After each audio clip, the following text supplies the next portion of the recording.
Austyn, thank you so much for joining us on Pantsuit Politics. I have been really interested in the reporting that you've been doing in Eastern Kentucky, both because we both live in Kentucky and care very much about this place and our people, but also because of the way it surfaces so many issues that are going to be increasingly relevant. So will you start, for people who don't know about that flooding, just talking about what's happened and the types of questions that you're asking about it? Sure. Thanks for having me. I'm from Kentucky and I have been reporting on floods in Kentucky since 2021. Obviously, we've always had flooding in the state of Kentucky and especially in eastern Kentucky where we have high mountains and narrow valleys. River flooding has always occurred. But what we're noticing is that these floods are getting more common and more severe when they happen. So, for example, people who are listening will probably know about floods that happened in 2021 during the late winter and then followed the next summer in 2022. There was major flooding in July that killed 45 people, destroyed hundreds of homes, and damaged thousands. So I've been following this basically since then. And I have recently joined the New York Times, where I continued to follow flooding in Kentucky and recently told a story that was basically a follow-up to what the state was trying to do in response to the 2022 floods. And a big part of that story is the decision point facing so many Appalachian communities about whether to rebuild or relocate. I mean, when you said flooding in Kentucky, I live in Paducah, all the way on the other end of the state. And one of the predominant features of Paducah is a flood wall because we had a catastrophic flood. And we decided to build this giant flood wall, which we use a lot, to prevent just destruction of property, loss of life. So it's interesting to watch communities work through this decision of, are we going to build things that will help protect us, or do we need to build a new location? So what are you hearing from people in Eastern Kentucky as they confront this decision point? I would say, obviously, it's not a universal response, right? Like different people have different answers for what they hope their communities do and what personal choices that they would make. I would say a difference between, obviously like Paducah and like Hazard is so sort of many like differences. So many differences. The only thing they share is being in the same state. Geographically, the size of the river too, right? Yeah. Like Paducah can sort of like build this giant flood wall to kind of keep the Ohio out. I'm not sure every community has that option, right? So they're looking at ways to prevent riverine stream flooding that is maybe not these like traditional ways that we might consider to prevent floods, like flood walls, for example, which is a great example. So instead, one of the solutions that the state has pitched is building communities on higher ground. And what that looks like in Eastern Kentucky is these sites that have been left over from mountaintop removal coal mining or strip mining, where you level off the top of a mountain and essentially create like what is more or less a flat plain, and building neighborhoods on top of those flat plains to keep them outside of the increasingly expanding floodplain below. Well, I mean, that's the biggest difference is we have lots more flat area. And I think that's it's one thing if you're talking about a body of water, the Ohio, that everybody respects and knows to be kind of in awe of its size. It's another thing in Eastern Kentucky when it could be a creek you've never looked twice at. And all of a sudden it's this dangerous body of water. It's transformed overnight from something you barely noticed to something that could wipe everything out, much like what they were dealing with in North Carolina. Yeah, exactly. That's such a good point, Sarah. It's a lot of people who I talk to would say, I would never look twice at my creek. Or someone I interviewed for the story that I published in January said, I've never seen the creek behind my house flood ever, and she's lived there for 50 plus years.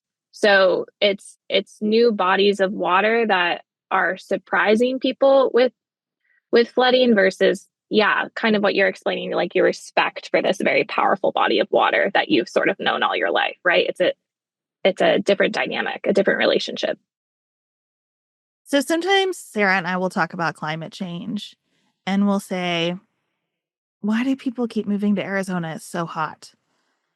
I could see someone reading your reporting and thinking, why don't people just leave this area? If this keeps happening over and over again, why do they stay? What can you tell us from your reporting about that?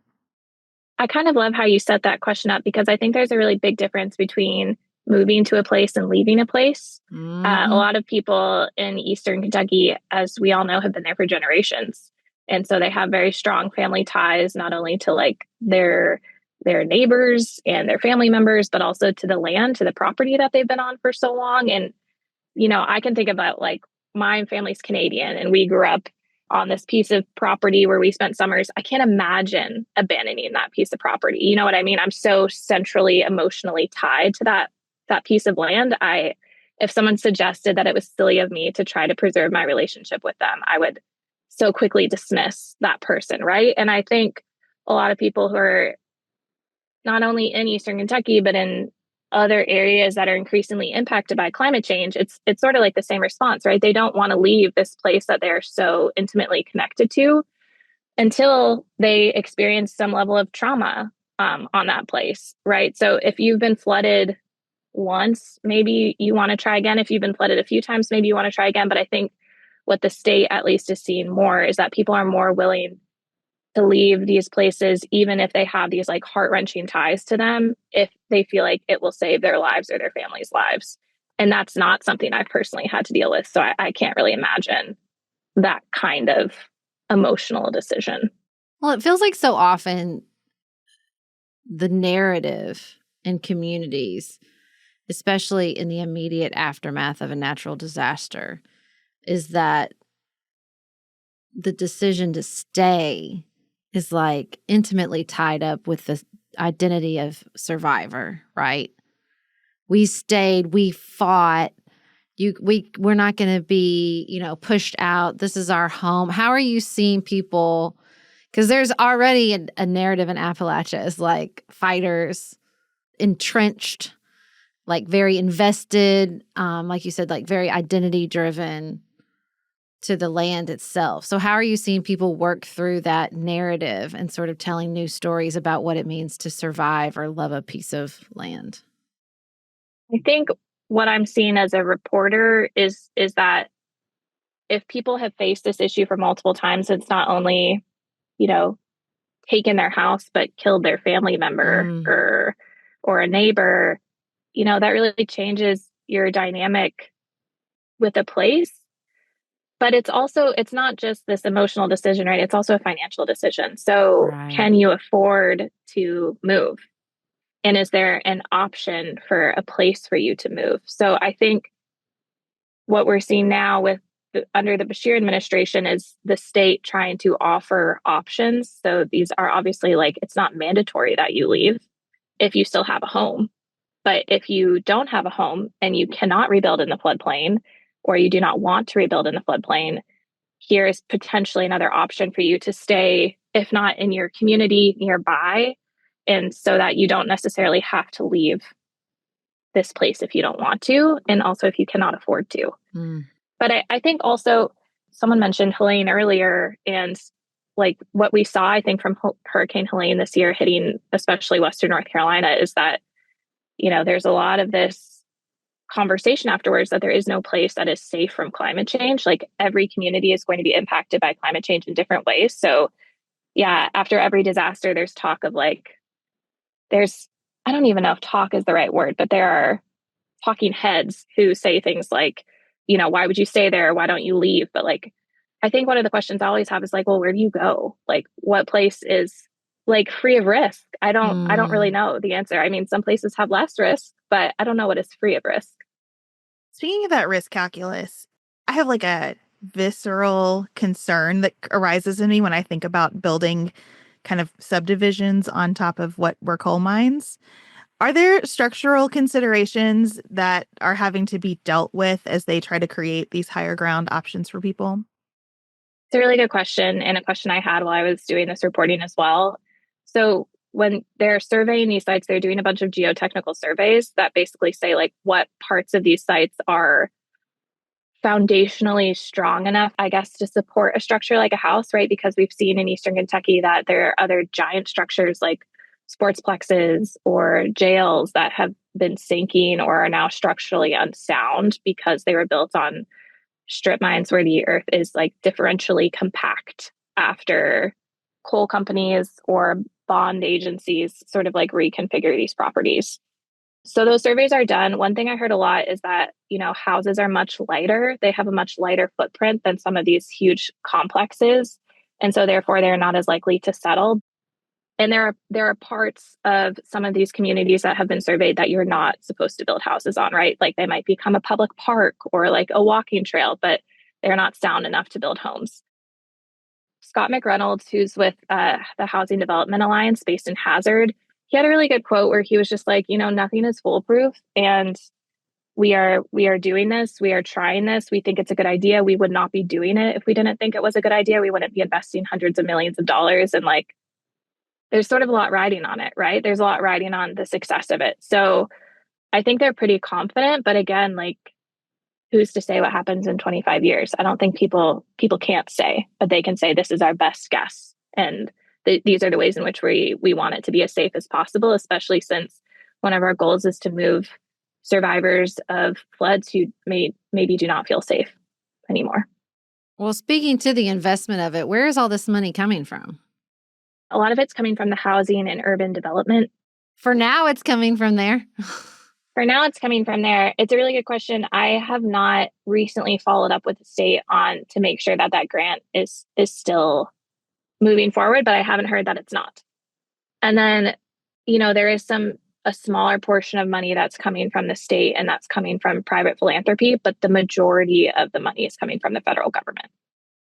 You mentioned an organization in Hazard. Can you talk about how like partner agencies get involved when that federal money is flowing in, and sort of the significance of those partner agencies to building trust around a project like this?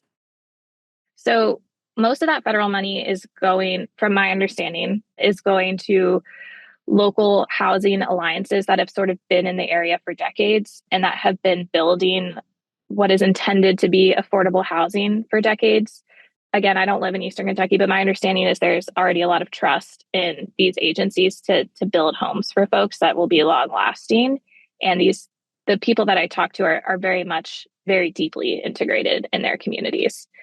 So it seems to be a good model versus bringing in like out of state developers or something like that, or a lot of for-profit developers. I think an interesting part of this story is that because of the economy in Eastern Kentucky and because of how hard it is to find like flat housing sites in Eastern Kentucky, it's extremely expensive for for-profit developers to try to come in and build homes. So for a long time, people have relied on new homes being built by these sort of like nonprofit developers.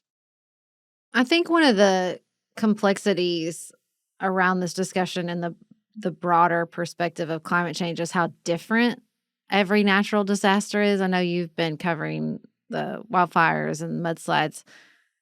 How does it change based on the type of natural disaster? And are there lots of easy universals you can look to? The conversation is obviously different depending on the disaster, right?